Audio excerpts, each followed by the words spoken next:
قانە و تاقانەکانی کیمیاباران و ئەمفال و جینۆساید کراوەکان بەپێی مادەکانی 72 74 و 75 لە پەیڕەوی ناوخۆی پەرلەمانی کوردستان ژمارەیەکی ساڵی 1992 هەموار کراو.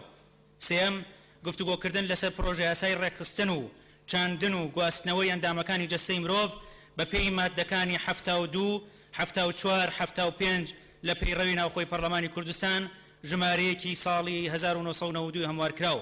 لە دەستپێکی دانیشتنەکەمان بە خێرهاتنێکی گەرمی هەموو میوانانی پەرلەمانەکەین بە تایبەتی نوێنەری قونسوڵخانە و دیبلۆماسیەکان لە هەرێمی کوردستان و ڕێکخراوەکانی کۆمەڵگەی مەدەنی. ئێستا چینە سەر بڕگەی یەکەم لە بەرنامەی کاری دانیشتنی ئەمڕۆمان کە بریتیە لە خوێندنەوەی یەکەم بۆ ئەم پرۆژە یاسایانی خوارەوە بەپێی مادەی 71 لە پەیڕەوی ناوخۆی پەرلەمانی کوردستان ژمارەیەکی ساڵی 1992 هەموار کراو کە داوا لە سەرۆکایەتی لیژنەی یاسایی یەکەین کە بێنە سەر منەسە. باشە سەرۆکایەتی لیژنەی یاسایی بفەرمونە سەر منەسە بۆ دەستپێکردن بە بەرنامەی کار. فەرموو.